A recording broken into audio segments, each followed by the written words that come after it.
নিজস্ব কোনো নির্দেশনা ছিল না, ভোলা নির্দেশ কর্মী কিন্তু এটা কিন্তু আমরা বাস্তবায়ন করার চেষ্টা করছি মাত্র, অর্থাৎ ভোলা থেকে এটা আমাদের নির্ধারিত ছিল আজকের প্রোগ্রামটা। আমাদের সম্মানিত ভোলা উপজেলার যে আমাদের মাননীয় ক্যান্ডিডেট আছেন, অর্থাৎ এমপি নির্বাচন যিনি করবেন, তখন আপনার প্রতি মনোনীত প্রার্থী বিশিষ্ট শিক্ষাবিদ, ইসলামিক স্কলার এবং সমাজসেবক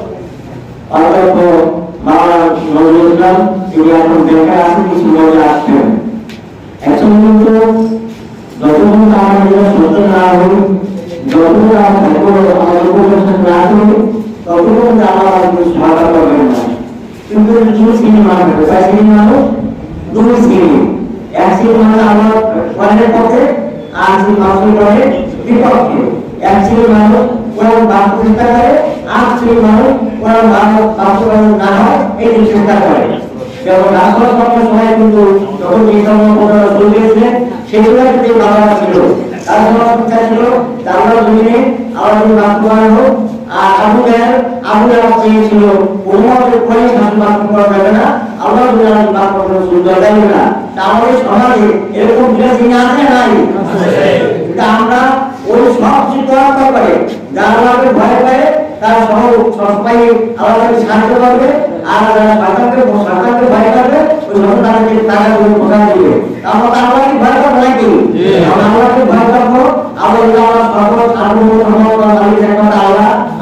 নিয়ে আমরা কাজ করবো, এটা আমরা মনে করার চেষ্টা করবো, হয়তো আমরা কাজ করবো। সেরকম আপনাকে আলোচনা করে গেছে যে আল্লাহ বলেছেন কি যে মহিম চৌষাট লোকগুলো নদীতে আল্লাহ সমুদ্রের জাহান ও মাল জাহানের বিনিময়ে ধরে নিয়েছেন। এর অর্থ হচ্ছে মহিলারা আল্লাহর পথে জান দিবে এবং পরিণামে আল্লাহ মহিলাকে জান্নাত দিবে।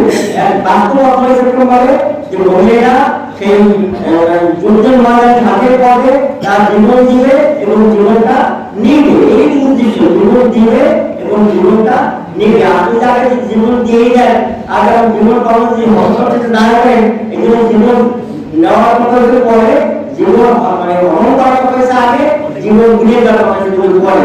তোমাদের আপনি মহান করেছে আপনার পরিস্থিতি হয়েছে, আপনি এটা তো আমি এসেছেন যাদের যে বড় কর্মটা আছে, যারা ভালোভাবে যারা আমি আলোচনা বাদ করতে চেষ্টা করে তাই কিন্তু আমরা সাহায্য করছেন। আমরা আপনার সবাই ধন্যবাদ জানাচ্ছি।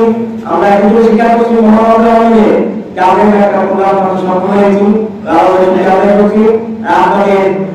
বিভিন্ন ক্ষেত্রে হবে কিছু কষ্ট হলো, কষ্ট স্বীকার করে নেবেন। আমরা এখন আসলে আর আমাদের নিচের দিকে